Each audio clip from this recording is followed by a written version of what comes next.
these right here are stories or Bible stuff that my mom has done. All the pages are not written in, but the majority of them are. So I figured I'd do some reading. And I'm going to do this one first. And this is about Mom when she was a child and her grandparents when they were children. This is when my grandmother, Mittie Allen Cushion, Ara Cushion, later to marry O.P. McGivney, was 4. They lived in Rockdale County, Georgia. She's about 6 years old. That year there was an unusually heavy snow. It came up to 3-foot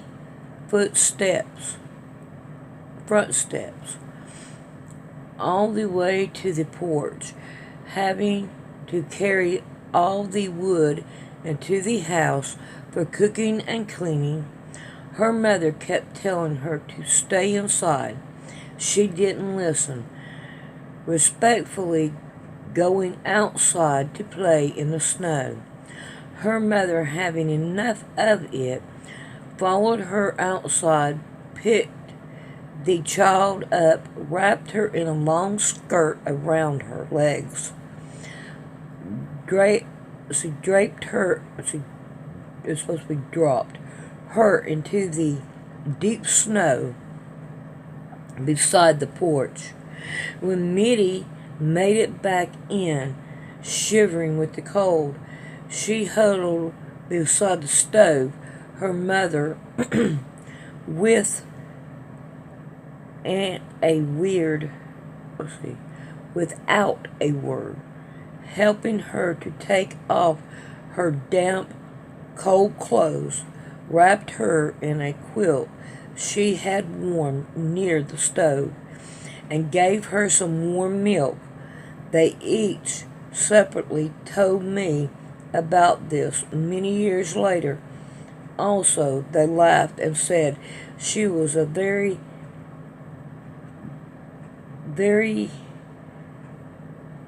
basic child for quite a few months.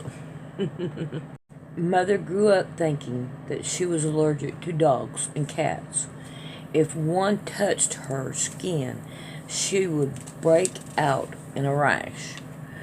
But she loved Jersey, a King Edward Cocker Spaniel that was all our pet, though she belonged to my daughter Sandy. Mother, with a long sleeve and glove, learned to pet Jersey. Both really enjoyed this. Over time, Jersey learned not to actually touch Mother, though when she encouraged, she had no strange of waggling, struggling, cuddling love with any and all who wanted to join in. I have had some polite dogs, but she had a shoulder above the rest. She barked when someone came to the door. We'd say thank you, then sit. She waited till all the guests came in, and then she is spoken to. She joined in the fun, going from feet to feet or patting to patting. When she was younger, she was allowed on the couch or chair, if empty, but only by invitation. If someone else wished to sit, as she aged about 11 years old now, it became too hard for her to climb up. She seemed just a contact on the floor, a carpet on the floor. That's not what it says. Mother worked up the feeding her a treat without a glove because she waited till Mother dropped it into her mouth. As we were talking one day, Mother actually touched Jersey and was surprised to Mother she didn't get a rash. She said, "I guess that means you were right. I am not afraid of her, and I didn't get a rash. That's great." She immediately began to enjoy the other pets nearby. When Mitty Ara was 8, her mother remarried, being a widow. This man restrained her as the oldest child, although she was bitted. I don't know. It's if you can see, it's been wet. She was headstrong. One day after harvest, she put her to hoeing the cornfield. This was unusual, but she had been told, so that she did. After a while, she smelled smoke, and looking around saw there was a fire all the way around her. Ooh, quickly adding spread and volume, knowing about fire, and that she would be surely be burned if she ran through the fire. She wouldn't be burned. Worse, if she waited till the fire closed in on her. She started screaming, then saw him standing back watching her. She knew he had set the fire, and if he got away with it, would likely kill her sister also. Having no shoes on, it not being winter, she took off running towards the house. When her mother saw her and the fire behind her, she grabbed a quilt, shook it with the bucket of water, and ran to meet her, wrapping it around in the quilt and carrying her into the house. As she told her what had happened, she sent some of the other children to the neighbors to send for the sheriff, and Doctor carried Mitty into the house and began caring for her burns. He ran away, but the sheriff and the neighbor men caught him and turned him in for attempting to murder. I'm not sure that I think he died in jail. Granny McGivney said she wasn't sure, but after the trial, she never saw or heard from him again.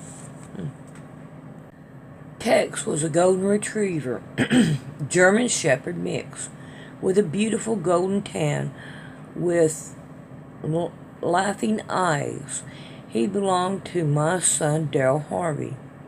But since I lived in the country, Tex stayed with me. My cousin's son had a duck, Quackerings,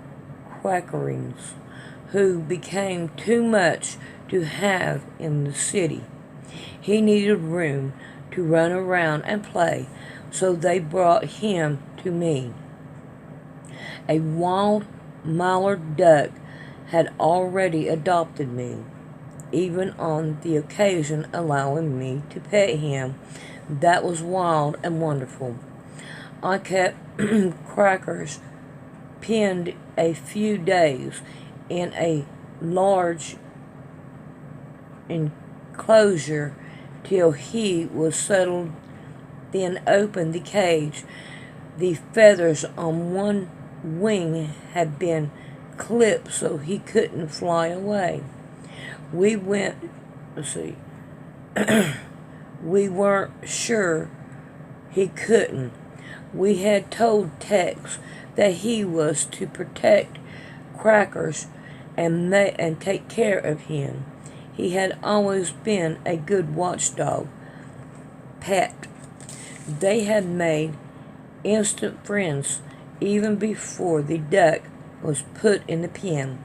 I often let him out, and the two of them would follow me into the house to visit. Most of the time, kept Crackers out the inside.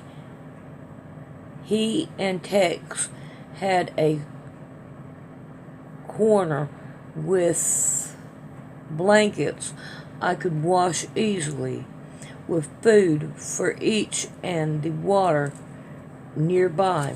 One day, they were outside playing. I heard an awful racket, Tex barking, Crackers cracking. I ran out.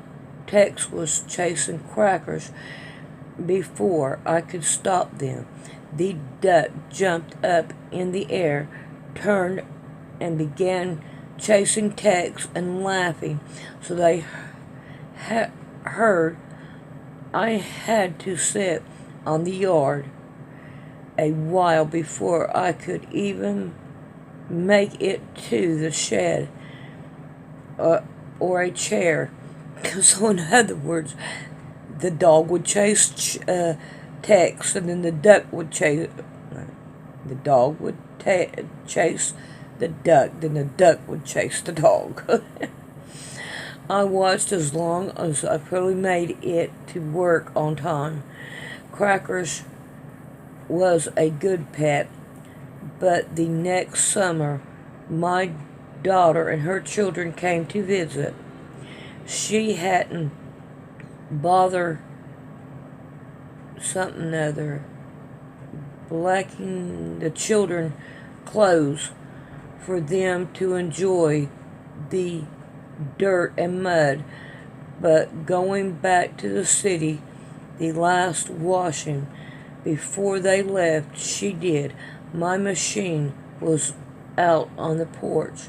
The water was run out in a ditch that carried the water to the lower area where it set and eventually was absorbed.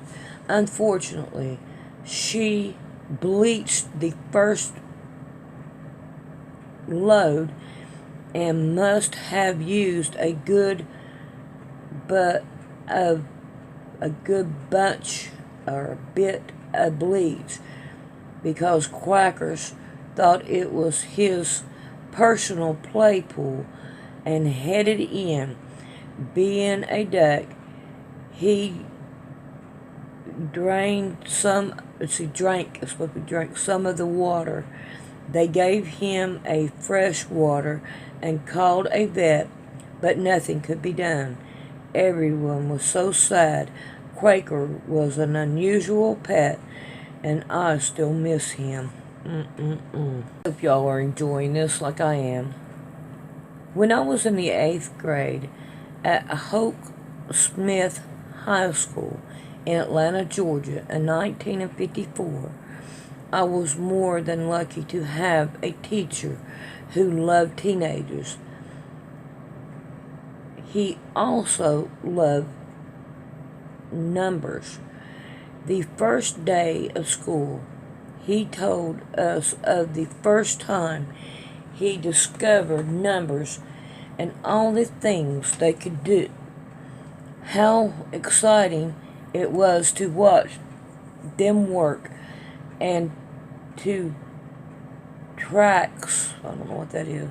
He said he knew we most likely threw them boarding and dumpling gray,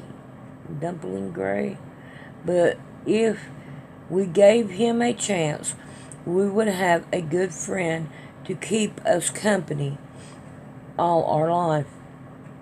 Some of the kids in my class thought that was strange, and murmured and complained, but I suggested that we give him a try.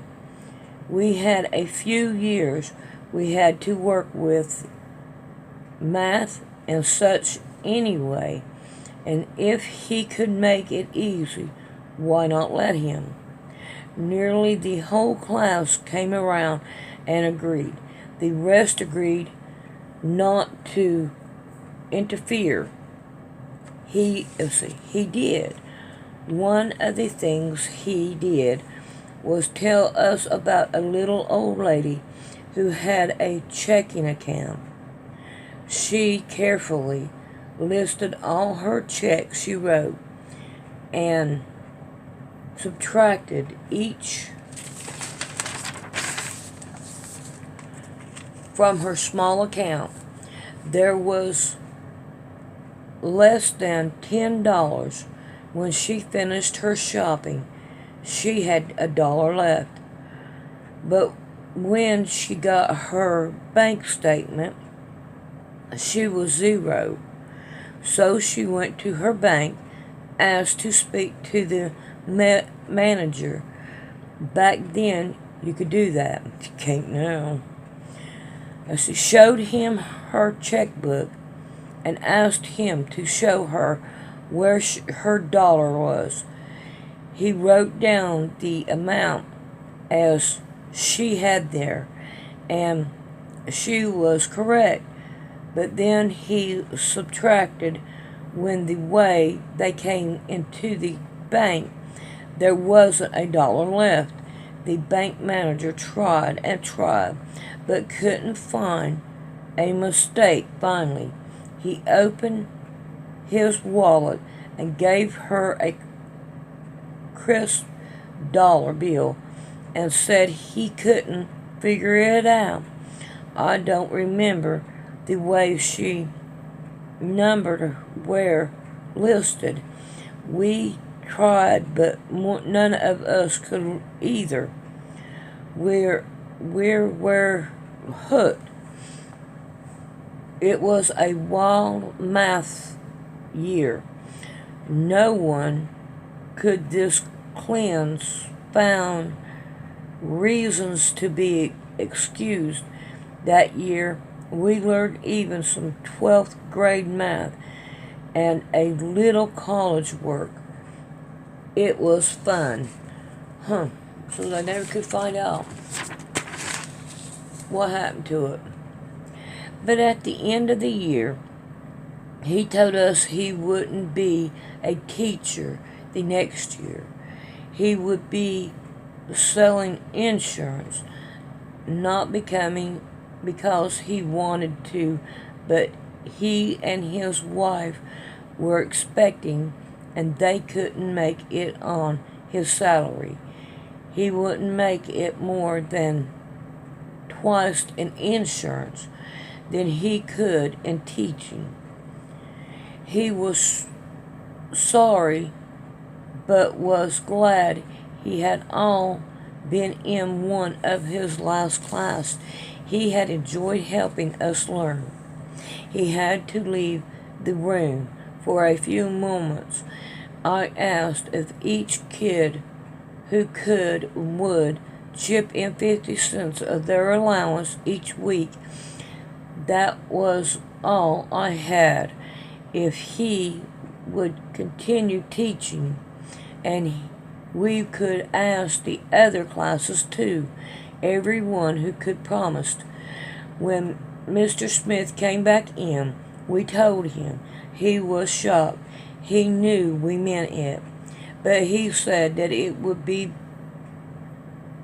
illegal for him to account yet. They would put him in jail. We hadn't known that. He tried to get back to teaching about something or another, gave up. He sat at his desk and cried. We had mostly been crying even since he had told us there was nothing unmanly about it. No one made fun of it. He was a special teacher. Also, he was tall and good looking and laughing a lot. He loved teaching. I know there is no way to let him know.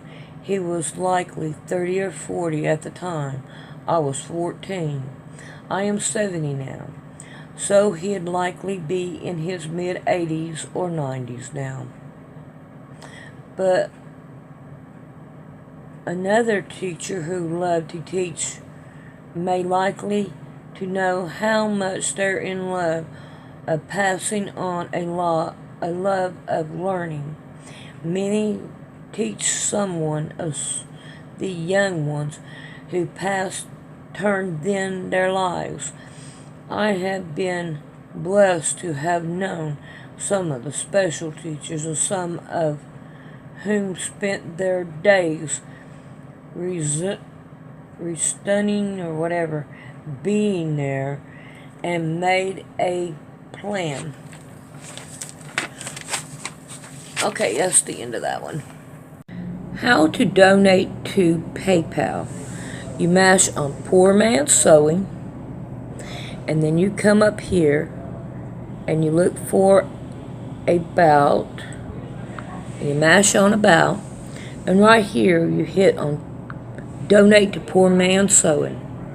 It's people like you that help me out, and it is really appreciated. And I hope you many blessings in this hard times that we are fixing to go through. A lot of hugs and kisses to you. When my children were young and my husband had injured his back, we had a refinishing shop, an auction, but we got caught with only enough gas to do us 2 days of going from our home to the shop to work. He was pacing the floor, worrying how we could finish the work we had in the shop to get the money for it.